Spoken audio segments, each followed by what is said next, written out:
Bukas pa tayo mag-abono mga ka-farmers. Ito yung mga kamatis yan mga ka-farmers. Dito hindi pa rin abono yan. Hindi pa na-abono yan. Hanggang doon pa. Hindi pa kaya mag-abono. 12 linya pa lang na nag-abono. Yan ito, 33 to na na linya. May 13 pa lang hanggang bukas pa. Ito kasi mahaba hanggang doon talaga yun, pinakadulo.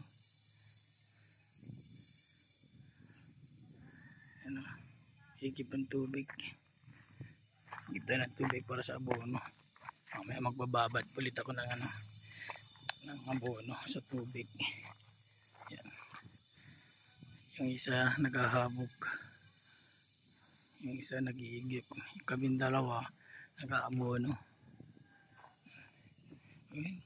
Tuwang pa yan mga ka-farmers. Hindi pa natapos yan. Hindi pa sa kabila. Ano na, may damo na nga. Hindi pa rin na tanim ko na nga katsal yan.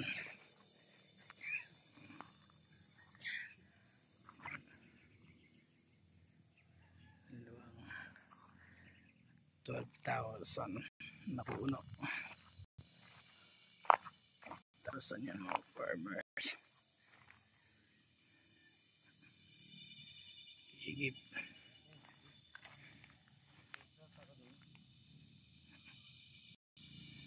Higit siya. Oh. Hindi pa sa condition yan. Wala pa sa condition yan. Nakabono. Bono yan. Ano yan? Tataas na yan.